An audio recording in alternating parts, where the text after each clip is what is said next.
Hello बच्चों, good morning. कैसे हो सब? बढ़िया होंगे मेरे हिसाब से। उम्मीद करता हूं कि आपको काइनेमेटिक्स समझ में आ रही होगी और आपने अपने क्वेश्चन की प्रैक्टिस स्टार्ट कर दी होगी। बेटा, प्रैक्टिस बहुत मस्ट है, इसलिए आप बिना समय को गवाए अपने क्वेश्चन की प्रैक्टिस करना शुरू कर दीजिए। चलिए, आज हम पढ़ेंगे बच्चों आर्टिकल नंबर 4।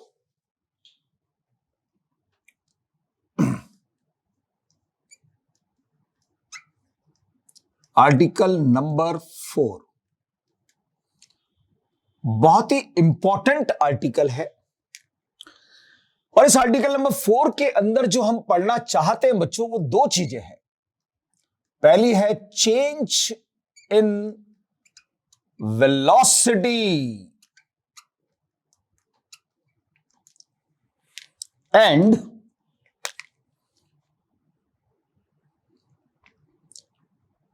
एक्सीलरेशन। ये दो चीजें आपको समझनी है बच्चों। जैसा कि कल मैंने आपको बताया था कि कंसेप्ट बहुत कम है पर मिसकंसेप्शन ज्यादा है, इसलिए कंसंट्रेट हो जाइए और अब बात को समझने की कोशिश कीजिएगा। सबसे पहले हम बात करेंगे चेंज इन वेलोसिटी की बच्चों। किसकी बच्चों? Change in velocity. चलिए भाई, चेंज का मतलब पहले पता हो। चेंज किसी भी फिजिकल क्वांटिटी में आपको अगर निकालना हो चेंज, तो वो हमेशा होता है बच्चों final minus initial. Final minus initial change को रिप्रेजेंट करता है और इसको हम डेल्टा साइन से रिप्रेजेंट करेंगे बच्चों चेंज को। पर एक और होता है बच्चों लॉस। आगे चलकर हमें जैसे लॉस इन काइनेटिक एनर्जी निकालना पड़ता है। लॉस हमेशा होता है बच्चों initial minus final. Initial minus final, जो कि चेंज का बिल्कुल उल्टा है बच्चों। इसको हम उल्टे डेल्टा से रिप्रेजेंट कर देते हैं। ऐसे लॉस को रिप्रेजेंट कर रहा है, गेन को रिप्रेजेंट कर रहा है। चेंज मतलब फाइनल माइनस इनिशियल। और सिंपल सी बात, जैसे आज से मान लो 5-7 साल पहले आप इतनी सी हाइट के थे और आपको उस वक्त किसी व्यक्ति ने देखा। 5-7 साल के बाद अब आपकी हाइट ये हो गई। वही व्यक्ति अगर आपको मिलता तो अरे भाई तू तो बदल गया है, चेंज हो गया है। तो कैसे ऑब्जर्व कर रहा है चेंज को? आपको वो आज की कंडीशन को देख रहा है और 5 साल पहले की कंडीशन को देख रहा है, तो उसको नजर आ रहा है ये चेंज। तो उसने क्या किया? इस वाली हाइट में से इस वाली हाइट को सब्ट्रैक्ट कर दिया, तो उसको ये चेंज नजर आया। मतलब फाइनल, फाइनल मतलब आज वाली, इनिशियल मतलब 5 साल पहले वाली। तो फाइनल माइनस इनिशियल करोगे तो चेंज दिखाई देगा। मान लो आपकी जेब में 20 रुपए हैं, 20 रुपीज, और 20 रुपीज में से 5 रुपीज कहीं गिर गए, तो आप तुरंत यार 5 रुपए का नुकसान हो गया, क्योंकि इनिशियली आपकी जेब में 20 रुपए थे। अब बचे कितने? 15 रुपए। तो यहां 15 कर दिया आपने, तो 20 माइनस 15 करा तो आपको लॉस कितने का नजर आया भाई? 5 का। मेरे हिसाब से दोनों वर्ड्स आपको समझ में आ गए होंगे। हम बात करें बच्चों चेंज इन वेलोसिटी की, तो चेंज इन वेलोसिटी मतलब कि डेल्टा वी, और वेलोसिटी एक वेक्टर क्वांटिटी, उसके ऊपर एरो लगा दीजिए। चेंज इन वेलोसिटी, और आपको बताएं कि वेलोसिटी एक वेक्टर क्वांटिटी है और वेक्टर के पास आपको यह भी पता होता है दो चीजें होती है बच्चों। क्या क्या भाई? एक मैग्नीट्यूड होता है और एक डायरेक्शन होती है। तो चेंज तो मैग्नीट्यूड चेंज की वजह से भी आ सकता है और चेंज तो डायरेक्शन चेंज की वजह से भी आ सकता है, और चेंज तो दोनों में चेंज की वजह से भी आ सकता है। यानी वेलोसिटी चेंज का कंसेप्ट जो है ना बच्चों, वो एक नहीं, दो नहीं, तीन तीन तरीके से हो सकता है। चेंज का कंसेप्ट समझिएगा ध्यान से। अब only change in magnitude only change in magnitude, केवल और केवल मैग्नीट्यूड चेंज कैसे होगा। दूसरा कंसेप्ट हमारा आएगा बच्चों, only change in direction, only change in direction. और तीसरा आएगा बच्चों, बोथ आर चेंज, यानी magnitude as well as direction are changed, both are changed. अब आपको यह भी मालूम है कि चेंज अपने आप कभी भी नहीं आता है। फिजिकल क्वांटिटी में वेलोसिटी वगैरह में चेंज आएगा तो बिना फोर्स के पॉसिबल नहीं है, तो फोर्स लगाना पड़ेगा। अब हमारा टारगेट यह है, पहले थ्योरेटिकल कंसेप्ट को समझ लेते हैं, न्यूमेरिकल फिर करते हैं बच्चों, पर पहले समझेंगे ध्यान से क्योंकि ये थ्योरेटिकल कंसेप्ट आगे न्यूटन लॉज ऑफ मोशन तक काम करेगा। तो मैं बार बार पूछूंगा आपसे, यार बच्चों मुझे वेलोसिटी के मैग्नीट्यूड में चेंज चाहिए, क्या करना चाहिए? बच्चों यार मुझे वेलोसिटी की डायरेक्शन में चेंज करना चाहिए, क्या करना चाहिए? यार बच्चों मुझे दोनों में चेंज करना है, क्या करना चाहिए? तो आपको यही समझना है कि कैसे चेंज होगा।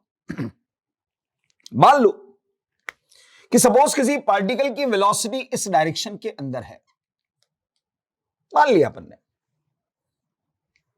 और इसका मैग्नीट्यूड कुछ भी आप मान लीजिए, सपोज 10 मीटर पर सेकेंड मान लीजिए, और आप चाहते हो कि डायरेक्शन तो यही रहे पर इसका मैग्नीट्यूड इंक्रीज हो जाए या डिक्रीज हो जाए, कुल मिलाकर चेंज चाहिए मुझे, तो मैग्नीट्यूड में वो भी 10 मीटर पर सेकेंड थी, हो सकता है 12 कर दिया आपने, हो सकता है 8 कर दिया आपने, मतलब बढ़ा भी सकते हो घटा भी सकते हो, कुल मिलाकर मैग्नीट्यूड में चेंज करना है आपको। अपने आप चेंज होगा नहीं, जैसे मैंने एक बॉल को लिया लुढ़का दिया तो अपने आप तो ना बॉल की वेलोसिटी का मैग्नीट्यूड बदल जाएगा, यार डायरेक्शन तो यही है, इधर ही लुढ़कती जा रही है, पर हमें मालूम है कि वहां फ्रिक्शन काम करता है तो वेलोसिटी धीरे धीरे डिक्रीज होती जाती है। तो वहां तो समझ में आता है फोर्स, फ्रिक्शन फोर्स वेलोसिटी के अगेंस्ट डायरेक्शन में लगा, इसलिए उसने वेलोसिटी के मैग्नीट्यूड को डिक्रीज कर दिया है। पर अगर मान लो कि मेरे पास बॉल थी लुढ़काई और मैंने उसी जिस डायरेक्शन में जा रही उसी डायरेक्शन में अगर मैं लात मार दूं उसके ऊपर, तो शायद वो और तेज हो जाएगी यार बच्चों, हो जाएगी ना। यानी अगर मुझे वेलोसिटी का मैग्नीट्यूड चेंज करना हो तो मुझे डायरेक्शन नहीं बदलनी चाहिए, ध्यान रखना। तो मुझे क्या करना चाहिए, इस फोर्स के या तो मुझे पैरेलल डायरेक्शन के अंदर या फिर एंटी पैरेलल डायरेक्शन के अंदर कोई फोर्स या कोई एक्सेलरेशन लगा देना चाहिए। फोर्स लगाऊं या एक्सेलरेशन लगाऊं एक ही बात होती है बच्चों, क्योंकि जहां फोर्स होगा वहां एक्सेलरेशन होगा, जो एक्सेलरेशन होगा वहां फोर्स होगा। अगर पैरेलल में लगाया तो मैग्नीट्यूड इंक्रीज होगा और अगर एंटी पैरेलल में लगाया तो मैग्नीट्यूड डिक्रीज होगा बच्चों। यानी हम ये कह सकते हैं कि अगर हमें सिर्फ मैग्नीट्यूड में चेंज करना हो तो हमें वेलोसिटी के पैरेलल या एंटी पैरेलल डायरेक्शन के अंदर कोई फोर्स या एक्सेलरेशन लगा देना चाहिए। एक बार चेक कर लो कहीं डायरेक्शन चेंज होने का खतरा तो नहीं है ना इसके अंदर, क्योंकि हमें डायरेक्शन चेंज नहीं करनी है, डायरेक्शन जो है वही रहनी चाहिए, डायरेक्शन चेंज होने का खतरा नहीं होना चाहिए। तो मेरे हिसाब से तो शायद कोई खतरा है नहीं यार बच्चों, पर मुझे दिखाई दे रहा है कि हां एक जगह खतरा है।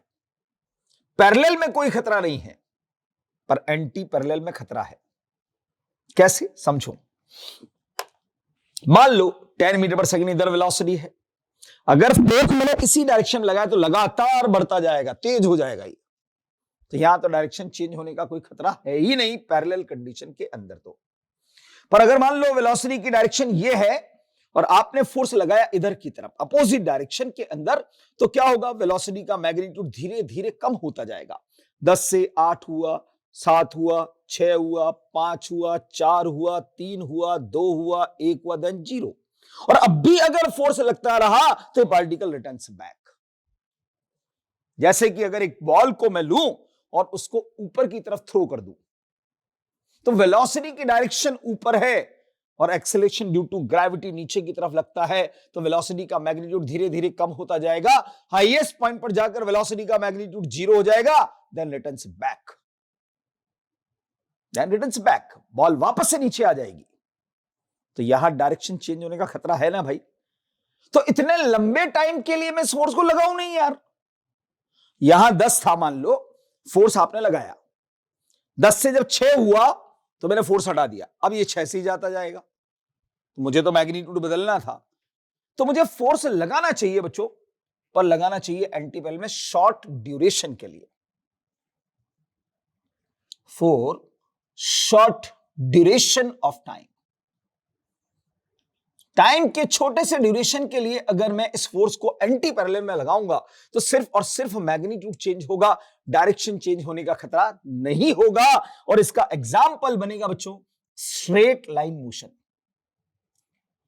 स्ट्रेट लाइन मोशन जो हमारा टॉपिक भी चल रहा है, वन डायमेंशन मोशन, उसके अंदर यही कंसेप्ट काम करेगा। तो यहां तो फोर्स या तो पैरेलल में लगाना पड़ेगा या एंटी पैरेलल में।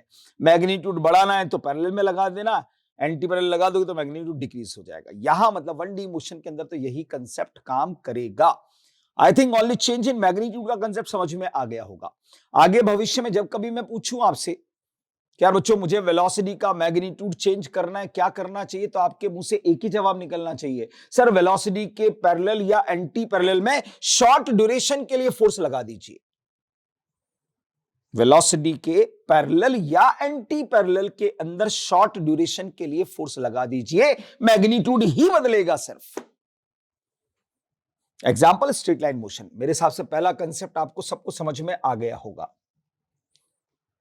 अब बात करते हैं ओनली चेंज इन डायरेक्शन की। बच्चों समझो, मैं किसी भी वेलोसिटी की डायरेक्शन से फोर्स को 5 तरीके से लगा सकता हूं। बच्चों समझना ध्यान से, ये वेलोसिटी की डायरेक्शन है, मान लीजिए मुझे इसके फोर्स लगाना है इस पार्टिकल के मोशन पर, तो मैं फोर्स कितने तरीके से लगा सकता हूं पहले ये पता हो आपको। मैं इस वेलोसिटी के पैरेलल लगा सकता हूं, एक तरीका।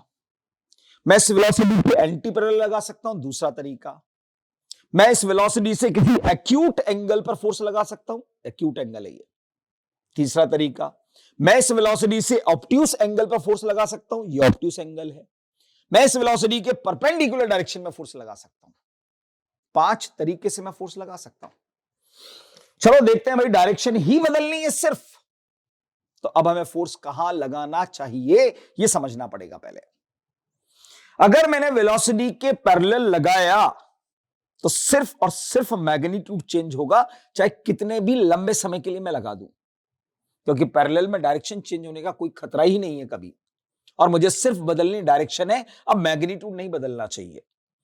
यानी कि ये जो वेलोसिटी की डायरेक्शन दिख रही है, ये इधर से इधर हो जाए या इधर से इधर हो जाए, पर मैग्नीट्यूड जितना है उतना ही रहना चाहिए। मैग्नीट्यूड में अब कोई चेंज नहीं करना है, अब सिर्फ और सिर्फ डायरेक्शन में चेंज करना है। जैसे यहां सिर्फ और सिर्फ मैग्नीट्यूड में चेंज किया था, अब यहां सिर्फ और सिर्फ डायरेक्शन में, पार्टिकल की वेलोसिटी डायरेक्शन ये बताई गई है, इस डायरेक्शन से मैं चाहता हूं अगले इंस्टेंट पर ये इधर चला जाए या अगले इंस्टेंट पर ये इधर चला जाए, ठीक है, क्योंकि मैंने आपको बताया था direction of velocity always represent direction of motion, ठीक है। Sign of velocity represent direction of velocity and direction of velocity represent direction of motion, ठीक है। तो यहां पर मुझे वेलोसिटी की डायरेक्शन बदलनी है। चलो भाई, वेलोसिटी के पैरेलल डायरेक्शन के अंदर फोर्स लगाने पर कभी भी डायरेक्शन नहीं बदल सकती, तो 5 में से एक चीज तो कैंसिल हो गई। एंटी पैरेलल में अगर लगाता हूं तो डायरेक्शन कुछ समय के बाद बदलेगी, पहले तो मैग्नीट्यूड बदल जाएगा ना, मैग्नीट्यूड मुझे बदलना ही नहीं है, तो ये दूसरी भी केस कैंसिल। अगर मैंने मान लीजिए कि वेलोसिटी के एक्यूट एंगल पर मैंने फोर्स लगा दिया इधर, तो ये फोर्स इंक्लाइंड पोजीशन पर है, तो इसके 2 कंपोनेंट होंगे, एक कंपोनेंट वेलोसिटी की डायरेक्शन में जाएगा और एक कंपोनेंट वेलोसिटी के परपेंडिकुलर जाएगा। जो कंपोनेंट इसका पैरेलल में गया वो इसका मैग्नीट्यूड बदल देगा, तो एक्यूट एंगल वाला भी कैंसिल।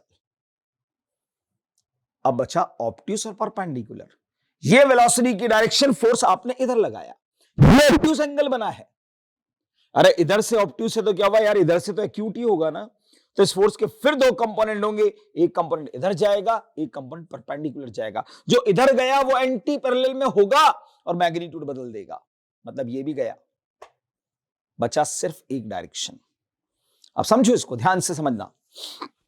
मान लो कि पार्टिकल की वेलोसिटी इस डायरेक्शन के अंदर है, ध्यान से देखना, मैं कहीं पर भी परपेंडिकुलर डायरेक्शन में फोर्स लगा सकता हूं, ठीक है, किसी भी इंस्टेंट पर लगा सकता हूं। ध्यान से देखिएगा, मैं इस हाथ से इधर की तरफ फोर्स लगाऊंगा, ठीक है, देखते हैं क्या होता है। पार्टिकल चल रहा है बच्चों, चल रहा है और ये एकदम से फोर्स लगा। जैसे ही फोर्स लगा, वेलोसिटी की डायरेक्शन इधर हो गई। वेलोसिटी की डायरेक्शन इधर होने पर पार्टिकल अब इधर जाएगा, और जैसे ही जाने लगे उसी इंस्टेंट पर फिर लगा दो तो ये इधर जाएगा। जैसे इधर जाने लगे फिर लगा दो, ये इधर जाएगा।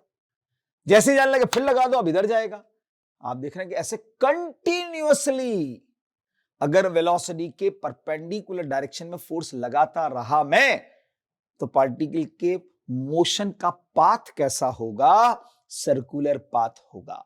इसीलिए कहा जाता है कि जब कभी कोई पार्टिकल सर्कुलर पाथ पर मूव करता है तो एक फोर्स मस्ट होता है जिसको आप कहते हो centripetal force, which is always acting perpendicular to velocity towards centre of the circle.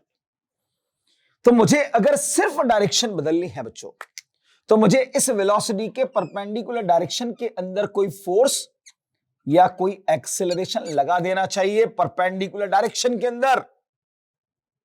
पर कितने समय के लिए? Only for instant of time. और इंस्टेंट ऑफ टाइम का मतलब होता है डेल्टा टी टेंड्स टू 0, यानी एक क्षण के लिए लगना चाहिए, एक इंस्टेंट के लिए लगना चाहिए। बोले सर मान लो एक इंस्टेंट से थोड़ा सा समय अगर ज्यादा कर दें तो क्या होगा? समझने की बात है, इसलिए मैं समझा रहा हूं, बातों को ध्यान से समझिएगा।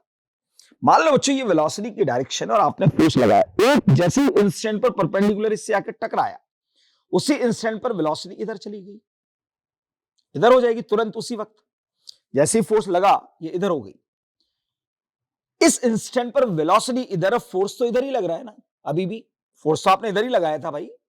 तो वेलोसिटी समझो, वापस से समझो, ये वेलोसिटी की डायरेक्शन है, फोर्स आपने परपेंडिकुलर डायरेक्शन में लगाया, जैसे ही इस पर आकर फोर्स टकराया उसी इंस्टेंट पर वेलोसिटी की डायरेक्शन इधर हो गई, और फोर्स तो इधर ही लगाया ना आपने यार। तो क्या ये फोर्स अब इस वेलोसिटी के परपेंडिकुलर बचा क्या? नहीं बचा। अब ये एक्यूट एंगल पर आ गया है, तो इस फोर्स के दो कंपोनेंट हो जाएंगे, एक कंपोनेंट मैग्नीट्यूड चेंज करेगा और एक कंपोनेंट डायरेक्शन चेंज करेगा। तो अगले ही इंस्टेंट पर वही फोर्स अगर लगता रहा तो बच्चों फिर मैग्नीट्यूड भी बदल देगा, वो डायरेक्शन भी बदल। इसलिए केवल और केवल डायरेक्शन अगर बदलनी है तो आपको फोर्स को लगाना चाहिए केवल एक इंस्टेंट ऑफ टाइम पर। और इसका एग्जाम्पल बनता है बच्चों सर्कुलर मोशन। इसका एग्जाम्पल क्या होगा? Circular motion. यानी जब हम सर्कुलर मोशन पढ़ेंगे तब आपसे मैं फिर पूछूंगा कि यार बच्चों मुझे वेलोसिटी की डायरेक्शन बदलनी है, क्या करना चाहिए? तो आपका जवाब होगा सर वेलोसिटी के परपेंडिकुलर डायरेक्शन में एक इंस्टेंट के लिए फोर्स लगा दीजिए। वेलोसिटी के परपेंडिकुलर डायरेक्शन में एक इंस्टेंट के लिए फोर्स लगा दीजिए। वो फोर्स केवल और केवल वेलोसिटी की डायरेक्शन को चेंज करेगा। ये दूसरा कंसेप्ट हो गया बच्चों। तीसरे कंसेप्ट पर आते हैं, दोनों में चेंज करना है आपको। सपोज पार्टिकल की वेलोसिटी इस डायरेक्शन के अंदर है बच्चों, अब मैं चाहता हूं जिस इंस्टेंट पर वेलोसिटी का मैग्नीट्यूड बदले उसी इंस्टेंट पर उसकी डायरेक्शन भी बदले, यानी एक साथ दोनों बदलने चाहिए।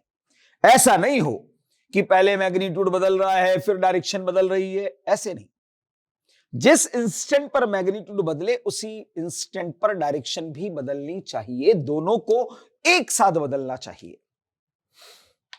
मुझे मालूम है फोर्स को 5 तरीके से ही मैं लगा सकता हूं।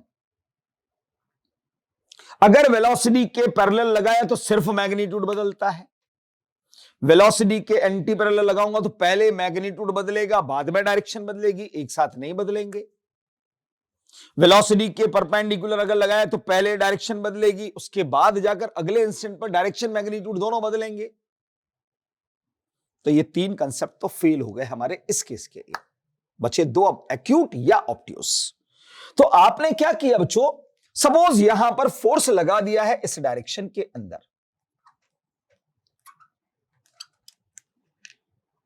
तो इस फोर्स के दो कंपोनेंट ना, स्वाभाविक बात है भाई, एक कंपोनेंट इधर होगा एफ कॉस थीटा और एक कंपोनेंट इसके परपेंडिकुलर होगा बच्चों F sine theta.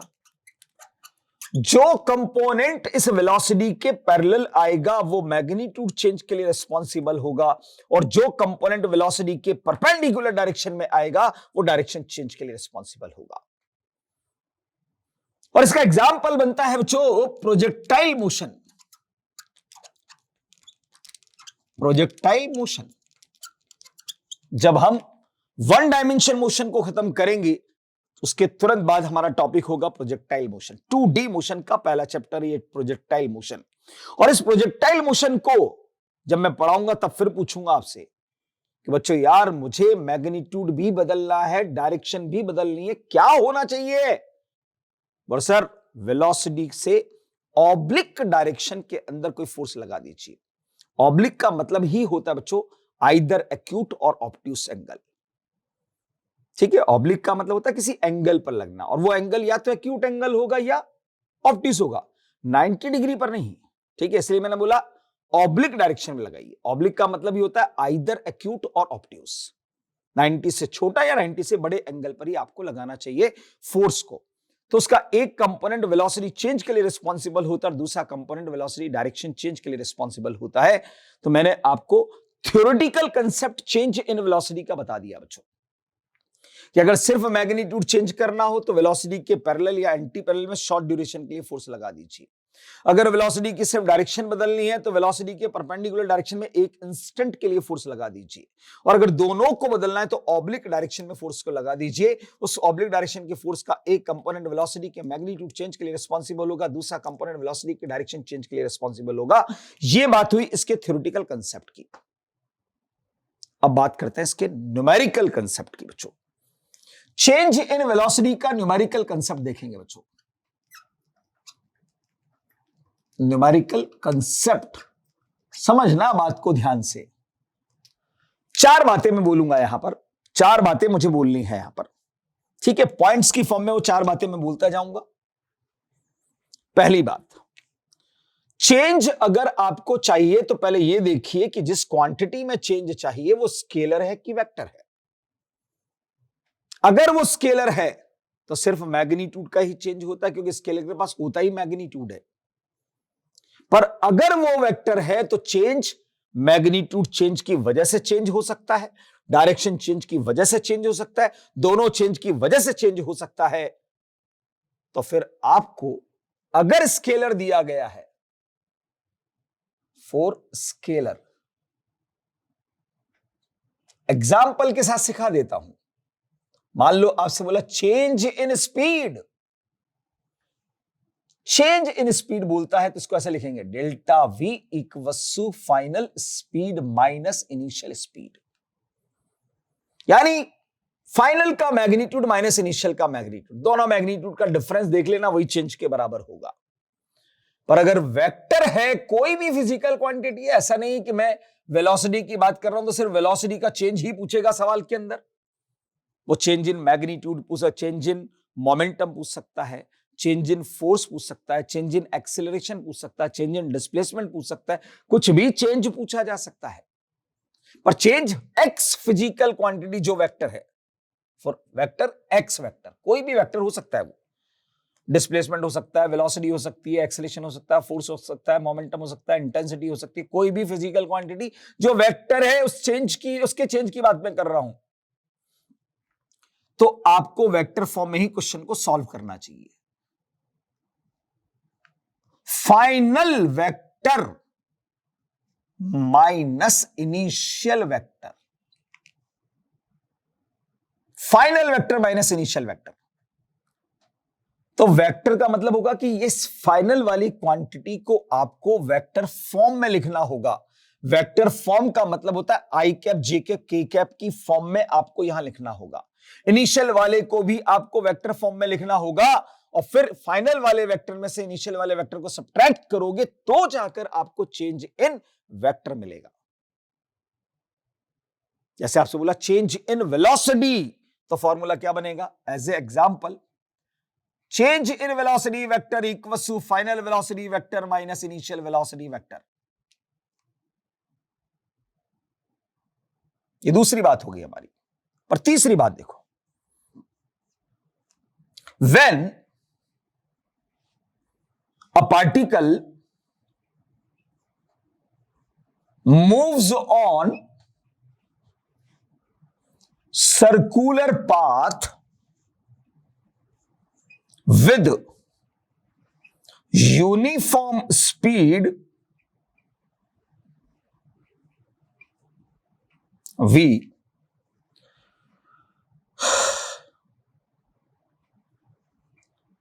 then magnitude of change in velocity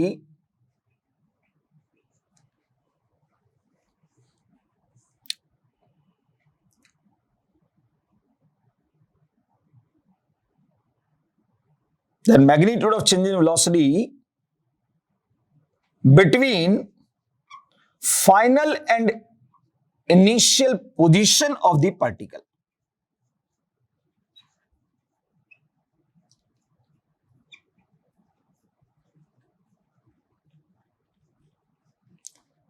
is, direct लिख रहा हूं अभी मैं, चेंज इन वेलोसिटी का मैग्नीट्यूड मिलेगा 2v साइन थीटा बाई 2। ओहो, ये तो कुछ जाना पहचाना सा फॉर्मूला दिखता है यार। वेक्टर में पढ़ा था 2a साइन थीटा बाई 2। वो दो इक्वल मैग्नीट्यूड के वेक्टर के सब्ट्रैक्शन का मैग्नीट्यूड था 2a sine theta by 2। Sir ये कैसे बन गया भाई? समझो, डायग्राम यहां बना देता हूं। ये सपोज कोई पार्टिकल सर्कुलर पाथ पर रिवॉल्व हो रहा है, ये सेंटर है। सपोज इस पार्टिकल की इनिशियल पोजीशन यहां कहीं पर है, पोजीशन ए पर, और यहां पार्टिकल में यूनिफॉर्म स्पीड से, इसका मतलब है कि इसकी जो इनिशियल वेलोसिटी का मैग्नीट्यूड है वो भी v है और फाइनल वेलोसिटी का मैग्नीट्यूड भी v है, क्योंकि स्पीड एक जैसी होनी चाहिए। अब फाइनल पोजीशन पार्टिकल की यहां से घूमता घूमता जा रहा है यार, कहीं पर भी बन सकता है, कहीं पर भी बन सकता है। मान लो यहां फाइनल पोजीशन बन गई भाई, बी पोजीशन, यहां से जब पार्टिकल यहां पहुंचेगा तो इसका वेलोसिटी वेक्टर ऐसे बन जाएगा बच्चों, v, ये भी v होगा। दोनों पोजीशंस के बीच में एंगल बन रहा है हमारा थीटा। अब मुझे पहले चेंज इन वेलोसिटी निकालना पड़ेगा। चेंज इन वेलोसिटी मिलेगा final velocity vector minus initial velocity vector. तो फाइनल वाले को इसको वेक्टर फॉर्म में लिखना पड़ेगा आपको पहले, तो इसको रिजॉल्व करना पड़ेगा। इसका एक कंपोनेंट इधर होगा, एक कंपोनेंट इधर होगा, तो वो इधर वाला माइनस आई कैप का होगा, इधर वाला माइनस जे कैप का होगा। सिंपल सी बात है, इसके दो कंपोनेंट होंगे ना। अपन ने रिजोल्यूशन ऑफ वेक्टर पढ़ा था अपन ने, याद करो। तो इसका एक कंपोनेंट इधर माइनस आई कैप की तरफ, एक कंपोनेंट इधर होगा। उन दोनों का रिजल्टेंट ये होता है। पर ये वाला तो वर्टिकल है, तो ये तो केवल जे कैप में ही होगा। तो यहां पर आपको फाइनल को वेक्टर फॉर्म में लिखना पड़ेगा, इनिशियल को। पर ये फाइनल वाले का मैग्नीट्यूड भी v है और इनिशियल वाले का मैग्नीट्यूड भी v है। दोनों इक्वल मैग्नीट्यूड का सब्ट्रैक्ट हो रहे हैं। तो दो इक्वल मैग्नीट्यूड के वेक्टर के सब्ट्रैक्शन का रिजल्टेंट कितना आता था? 2a साइन थीटा बाई 2, तो 2v sine theta by 2। Clear हो गई बात? ये तीसरा। इसके लिए आपको यह देखना पड़ेगा दोनों के बीच में एंगल कितना है। ठीक है, दोनों के बीच का एंगल कितना है, वही आपका आंसर आएगा यहां पर। और चौथा पॉइंट अपने पास में आता है बच्चों, क्वेश्चन बेस्ड ऑन क्लॉक, घड़ी पर बेस्ड क्वेश्चन। चौथे पॉइंट को मैं इतने से पोर्शन में समझा देता हूं, समझ लीजिएगा ध्यान से। यहां बता रहा हूं मैं, समझ लीजिएगा इसको, इतने से पोर्शन में आ जाएगा, डोंट वरी। क्या है चौथा पॉइंट? देखिए इधर, घड़ी पर बेस्ड क्वेश्चन जब घड़ी होती है बच्चों, वो बचपन से देखते हुए आ रहे हो यार आप।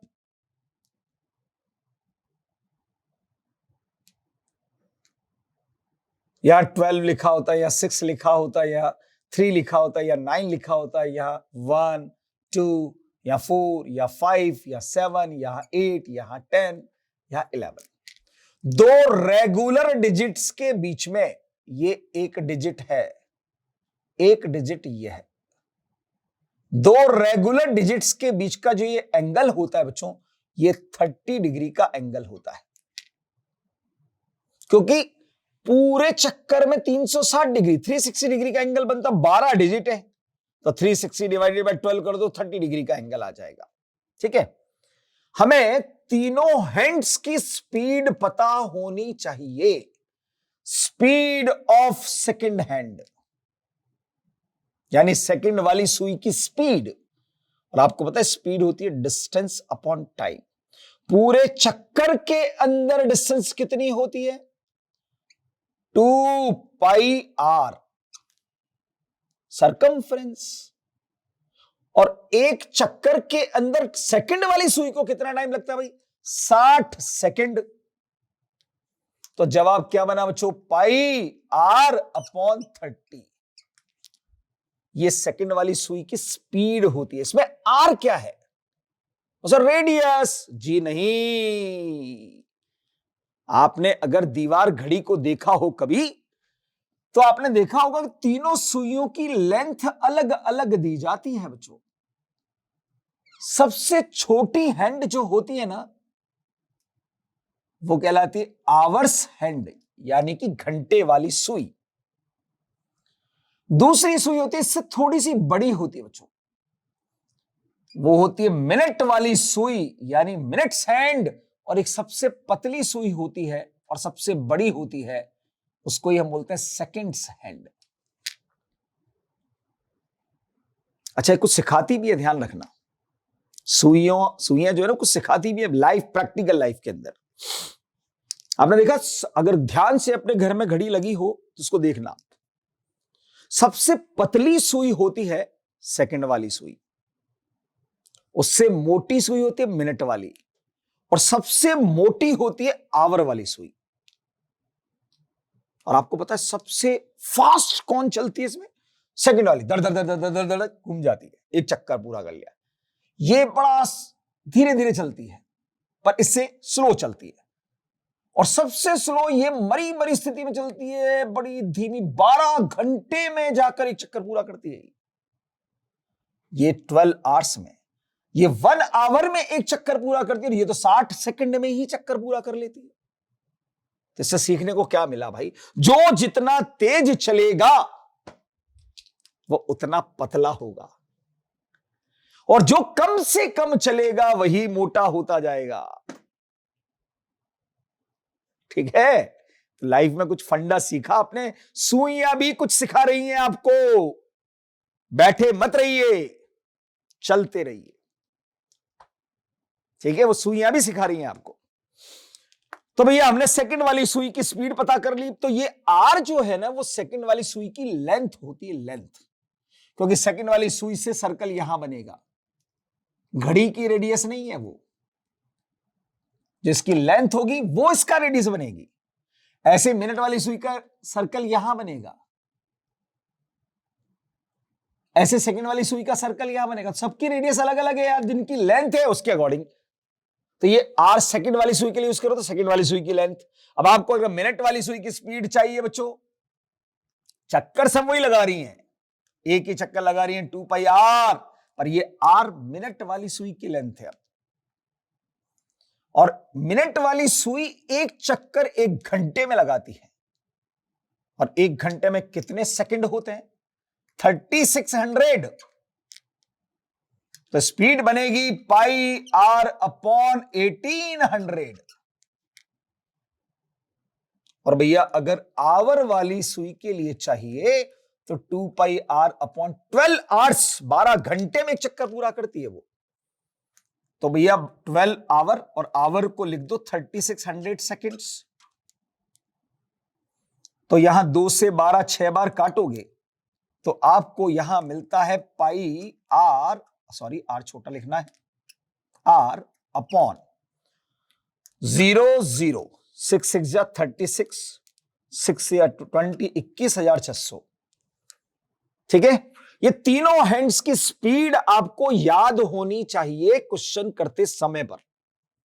और भूल जाओ तो तरीका बता दिया ना यार निकालने का, स्पीड डिस्टेंस अपॉन टाइम, एक चक्कर की डिस्टेंस 2πr, टाइम सेकंड वाली सुई ने 60 सेकंड में लगाया, इसने मिनट वाली ने 60 मिनट में लगाया और उसने 12 घंटे में लगाया।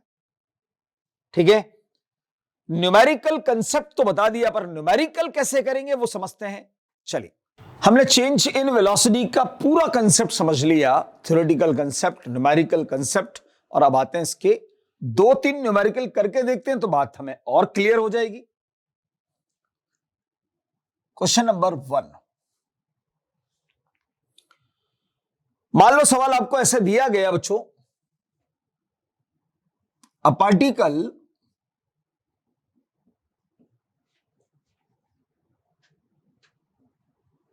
moves on circular path of radius r with uniform speed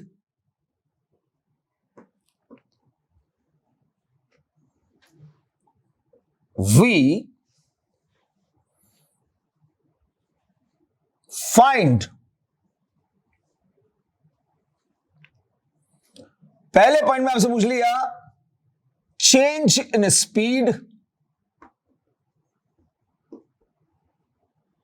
दूसरे में आपसे पूछ लिया चेंज इन वेलोसिटी, तीसरे में आपसे पूछ लिया मैंने चेंज इन मोमेंटम, चौथे में आपसे पूछ लिया मैंने चेंज इन काइनेटिक एनर्जी, और ये चारों निकालने कब है, when particle completes the half revolution. और सपोज मास ऑफ पार्टिकल आपको m दिया हुआ है, मास ऑफ पार्टिकल आपको m दिया हुआ है। ठीक है, चलिए भाई जो बोला है पहले डायग्राम बना ले, उसके अकॉर्डिंग सॉल्यूशन देखें। पार्टिकल को हमने सर्कुलर पाथ पर मूव कराया, आर रेडियस का सर्कुलर पाथ है बच्चों, ये लीजिए भाई आर रेडियस। सपोज पार्टिकल की इनिशियल पोजीशन मैंने इस ए पोजीशन पर मान ली है, यूनिफॉर्म स्पीड से चल रहा है, तो इसकी इनिशियल वेलोसिटी यहां v होगी, और हाफ रिवॉल्यूशन के अंदर कहां होगा बच्चों, वो बिल्कुल जस्ट अपोजिट एंड पर होगा, यहां पर।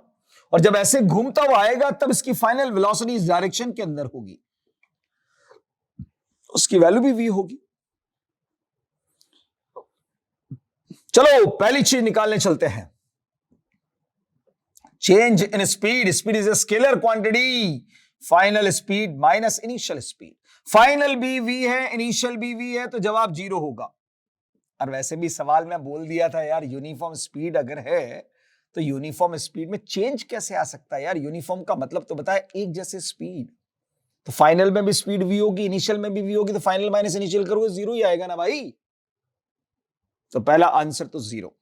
दूसरा, चेंज इन वेलोसिटी, वेलोसिटी एक वेक्टर क्वांटिटी है बच्चों, तो final velocity vector minus initial velocity vector, final downward direction में है तो हम इसको लिखते हैं minus V J cap, initial upward direction में है तो वी जे कैप, तो कुल मिलाकर बना -2 वी जे कैप। ये हमारा चेंज इन वेलोसिटी वेक्टर आ गया बच्चों, इसमें 2v उसका मैग्नीट्यूड और माइनस जे कैप उसकी डायरेक्शन है। तीसरा, चेंज इन मोमेंटम, मोमेंटम में चेंज चाहिए बच्चों, तो mass into final velocity, mass into initial velocity, momentum आप सब जानते हो product of mass and velocity. Mass को अगर मैं कॉमन ले लूं तो ब्रैकेट में चेंज इन वेलोसिटी बन जाएगा, और चेंज इन वेलोसिटी आप निकाल चुके हो, तो हमारा जवाब होगा -2 mv जे कैप। ये तीसरा आंसर आ गया हमारा। चौथे में पूछा change in kinetic energy, final kinetic energy minus initial kinetic energy, final half M V final का square, half M V initial का स्क्वायर, हाफ m कॉमन ले लिया, फाइनल भी v v है और इनिशियल भी v v है, तो यहां v square minus v square आएगा 0। मेरे हिसाब से पहला क्वेश्चन आपको सबको समझ में आ गया होगा, चारों की चारों पार्ट। चलो अगले सवाल पर देखते हैं, क्वेश्चन नंबर सेकंड। हाँ जी, क्वेश्चन नंबर सेकंड को ध्यान से देखिएगा बच्चों। बोला गया अ पार्टिकल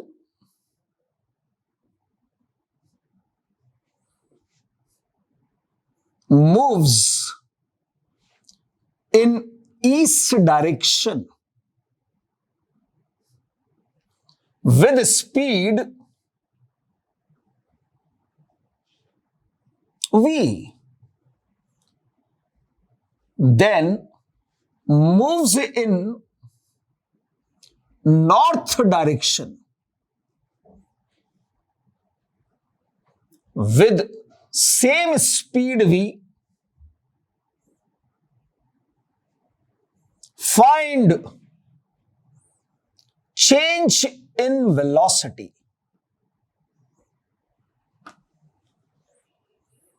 एक पार्टिकल इस डायरेक्शन में स्पीड v से मूव कर रहा है, फिर उसके बाद वो नॉर्थ डायरेक्शन में जा रहा है with speed v, same speed से जा रहा है। भाई डायग्राम बनाइए पहले, सॉल्यूशन अगर आपको चाहिए तो पहले डायग्राम बना लीजिए भाई, तभी जाकर काम चलेगा अपना। चलो डायग्राम बनाते हैं, ध्यान से देखो। यहां नॉर्थ, यहां साउथ, यहां ईस्ट, यहां वेस्ट। पहले पार्टिकल कहां जा रहा है बच्चों? ईस्ट में। इसका मतलब इसकी इनिशियल वेलोसिटी ईस्ट डायरेक्शन में v है। फिर जा रहा है नॉर्थ के अंदर, तो इसकी फाइनल वेलोसिटी अब नॉर्थ के अंदर वो भी v है। चेंज, कई बच्चे डायरेक्ट यहां से मिला, बोला यही, अरे मेरे भाई चेंज चाहिए, चेंज, रिजल्टेंट नहीं चाहिए एडिशन का, ये एडिशन का रिजल्टेंट हो जाएगा। चेंज निकालो, final velocity vector minus initial velocity vector. Final को लिखोगे वी जे कैप, इनिशियल को लिखोगे V I cap. Vector form में मिला है आपको ये, तो यहां से आप इसको लिख सकते हो अब V J cap minus V I cap. Magnitude निकालना आप सबको आता है, v√2 आएगा इसका। क्वाड्रेंट पढ़ना मैंने आपको पहले आर्टिकल में सिखा दिया था, जे कैप पॉजिटिव, आई कैप नेगेटिव, सेकंड क्वाड्रेंट बनता है, क्वाड्रेंट सेकंड। उसका एंगल निकालना भी मैंने आपको सिखा दिया था, tan theta equals to coefficient of J cap upon coefficient of I cap, v by v1, theta 45 degree from horizontal. और क्वाड्रेंट और एंगल के बेसिस पर ही आपने आर्टिकल नंबर 1 में डायरेक्शन को लिखा था बच्चों, तो यहां पर हम डायरेक्शन लिखेंगे भाई। कौन से क्वाड्रेंट में गया? सेकंड। सेकंड क्वाड्रेंट किसका है? नॉर्थ वेस्ट का। उसमें हॉरिजॉन्टल कौन? वेस्ट। तो वेस्ट से 45 डिग्री टुवर्ड्स नॉर्थ, ये हमारी डायरेक्शन बनेगी, जिसको वेस्ट से नॉर्थ भी लिखा जा सकता है। कहा था कि दो डायरेक्शन के बीच अगर एंगल नहीं लिखा हो तो इसका मतलब बाइसेक्टर लाइन पर होता है। इसका एक मेथड ये था बच्चों। इसको दूसरे तरीके से मैं कैसे सॉल्व करूं? सेकंड मेथड देखिएगा आप, इसका सेकंड मेथड।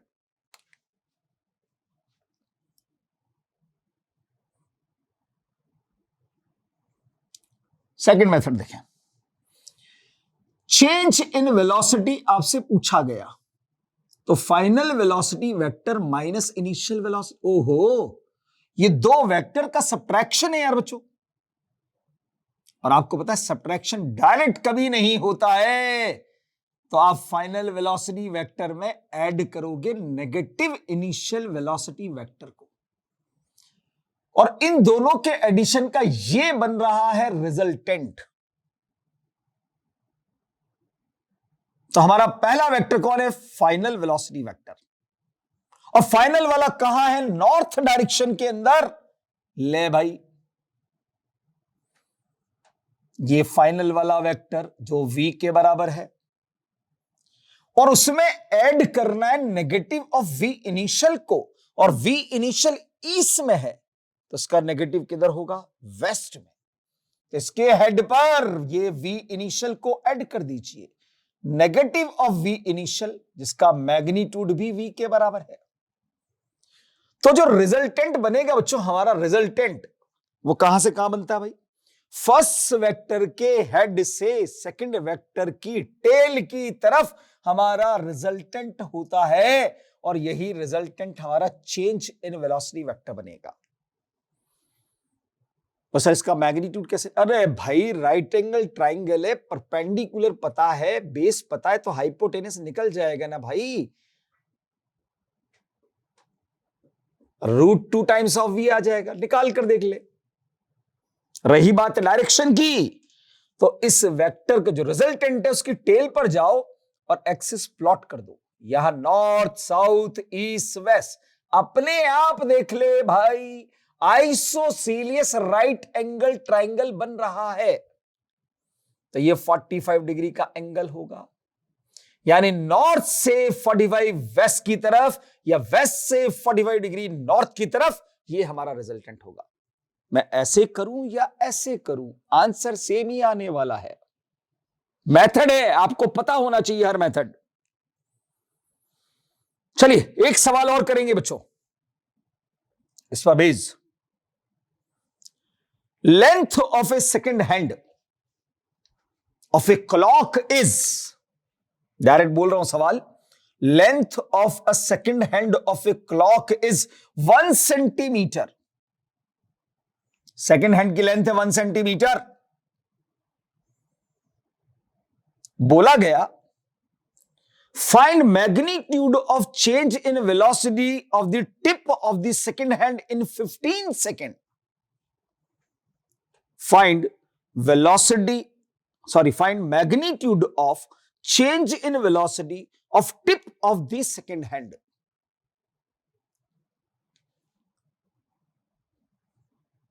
मान लो सेकंड हैंड यहां पर है इनिशियली, 15 सेकंड 3 पर जाकर पूरे होने हैं, क्योंकि हर दो इंटरवल में 5-5 सेकंड होते हैं ना यार बच्चों, 5 सेकंड 5 सेकंड 5 सेकंड 15 सेकंड। तो टिप यहां से यहां आ गई इसकी वेलोसिटी का चेंज चाहिए, और मालूम है कि हर हैंड एक यूनिफॉर्म स्पीड से सर्कुलर पाथ पर घूमती है। तो चेंज इन वेलोसिटी का मैग्नीट्यूड डायरेक्ट ही बता सकते हो 2v sin θ/2 के साथ। v speed of second hand जो πr/30 निकल कर आया था, मैंने आपको बताया था तीनों स्पीड।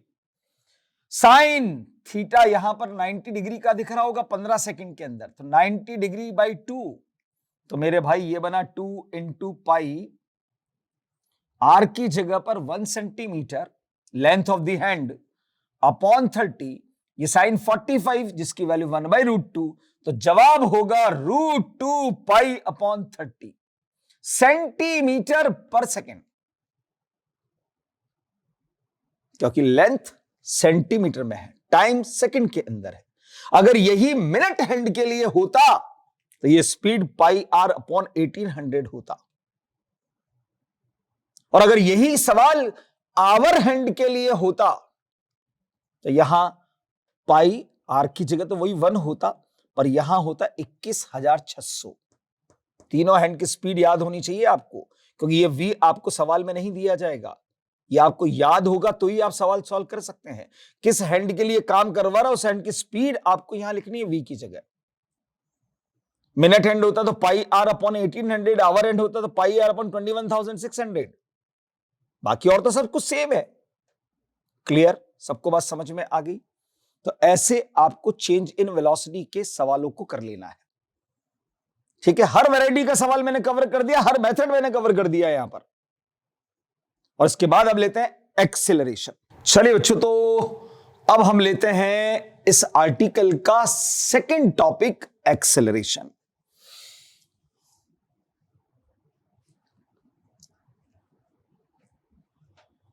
एक्सीलरेशन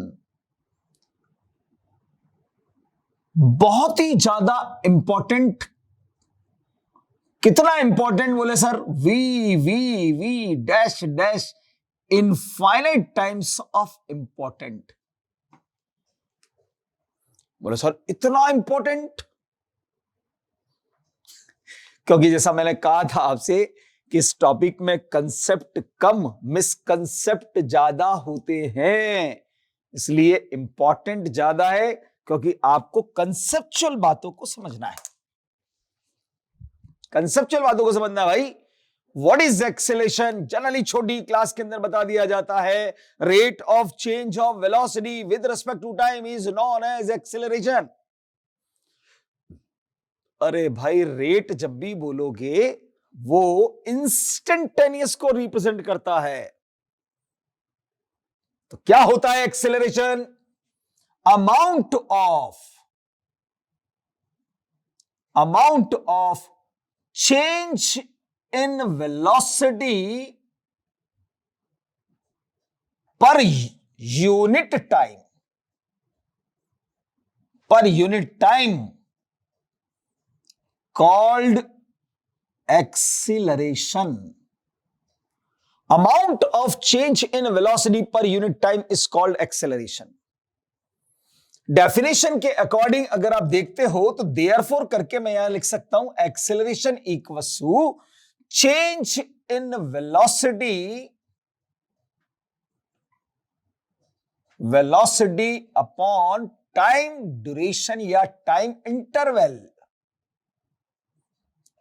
इंटरवल, जिसको आप फॉर्मूले की फॉर्म में ऐसे लिख सकते हो। पर मालूम है change in velocity is a vector quantity और एक्सेलरेशन चेंज इन वेलोसिटी पर डिपेंड कर रहा है। Change in velocity is a vector quantity, that's why acceleration is also vector quantity. अब आपको पता है कि वेक्टर क्वांटिटी अगर है तो लफड़ा है। पहली काम की बात, acceleration is a vector quantity,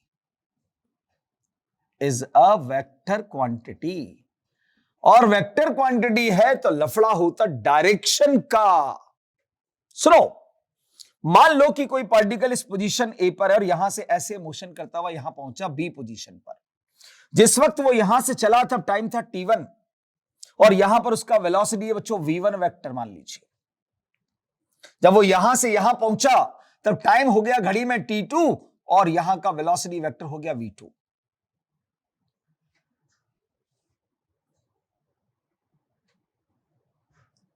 मुझे मालूम है कि वेलोसिटी चेंज होता है हमेशा फाइनल माइनस इनिशियल, तो यहां मैं लिखूंगा v2 vector minus initial velocity vector.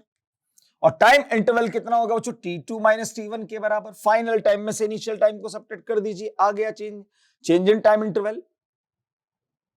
इसकी डायरेक्शन होती की रहे, साफ साफ तो बोला यार मैंने, acceleration depends on change in velocity. तो एक्सेलरेशन की डायरेक्शन भी चेंज इन वेलोसिटी की डायरेक्शन में ही होगी, एंड इट्स डायरेक्शन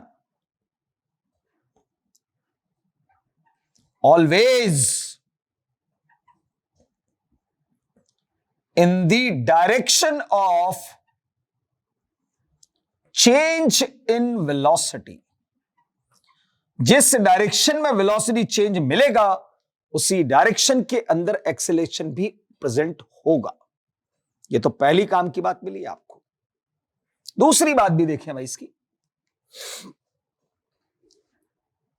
एक्सेलरेशन की डायरेक्शन तो पता चल गई आपको, पर अगर मैं बात करता हूं कि यार ये अब एक्सेलरेशन के मैग्नीट्यूड की बात तो आ जाएगी। जो चेंज इन वेलोसिटी का मैग्नीट्यूड है, आपको मैग्नीट्यूड निकालना हो, मैग्नीट्यूड ऑफ एक्सेलरेशन अगर आपको निकालना हो तो आप चेंज इन वेलोसिटी के मैग्नीट्यूड के अंदर टाइम ड्यूरेशन से डिवाइड कर दीजिएगा, आ जाएगा मैग्नीट्यूड। पर कई बार जैसे मैंने कहा, एज एग्जाम्पल पहले मैं बोल रहा हूं कि एक्सेलरेशन की वैल्यू बच्चों हो सकती है आपको बोले -10 मीटर पर सेकंड स्क्वायर, या हो सकता है एक्सेलरेशन की वैल्यू आपको बोले +10 मीटर पर सेकंड स्क्वायर। इसका मतलब क्या है पहले ये पता हो। इसका मतलब है वेलोसिटी चेंज 10 मीटर पर सेकंड अपॉन पर सेकंड, मतलब सेकंड, तो इसका मतलब है कि 1 सेकंड के अंदर वेलोसिटी चेंज 10 मीटर पर सेकंड से हुआ है, और नेगेटिव साइन इंडिकेट कर रहा है कि वो नेगेटिव डायरेक्शन के अंदर हुआ है। इसका मतलब है कि 1 सेकंड के अंदर वेलोसिटी में चेंज 10 मीटर पर सेकंड का हुआ है, पर वो पॉजिटिव डायरेक्शन के अंदर हुआ है। तो आपको यह पता होना चाहिए कि एक्सेलरेशन का साइन यहां क्या इंडिकेट करता है। तो इस पॉइंट के अंदर मैं यही बताने चाह रहा हूं आपको। यहां की जगह मैं यहां लिख देता हूं, ठीक है, इधर की जगह इधर लिख रहा हूं, sign of acceleration either positive और negative indicates the direction of acceleration. Indicates direction of acceleration. Negative sign यहां बता रहा है कि ये एक्सेलेरेशन जो है ना वो नेगेटिव डायरेक्शन का है।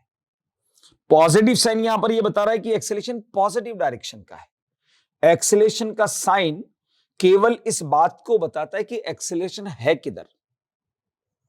वो ये नहीं बताता कि ये बॉडी को स्पीड अप कर रहा होगा और ये बॉडी को स्लो डाउन कर रहा होगा। बच्चा साइन देखकर ही बोलता सर ये बॉडी की स्पीड को बढ़ाएगा, ये बॉडी की स्पीड को कम करेगा, क्योंकि ये रिटार्डेशन है। सब मुझे क्यों बोले कि सर नेगेटिव साइन आ रहा है, negative acceleration is called retardation. अरे भाई किसने बोला यार, मैंने थोड़ा बताया है आपको। ये तुम्हारा मिसकंसेप्शन है। तो एक्सेलरेशन का साइन केवल और केवल एक्सेलरेशन की डायरेक्शन को इंडिकेट करता है, इसके अलावा कुछ नहीं करता, इसके अलावा कुछ नहीं बताता। वो बस केवल इतना सा ध्यान रखो कि एक्सेलरेशन का साइन केवल और केवल एक्सेलरेशन की डायरेक्शन को इंडिकेट करता है, और वेलोसिटी का साइन मोशन की डायरेक्शन को इंडिकेट करता है। मोशन का साइन वेलोसिटी की डायरेक्शन को इंडिकेट करता है, मतलब वेलोसिटी का साइन मोशन की डायरेक्शन को इंडिकेट करता है।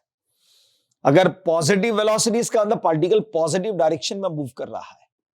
अगर नेगेटिव वेलोसिटी है तो इसका मतलब पार्टिकल नेगेटिव डायरेक्शन के अंदर मूव कर रहा है।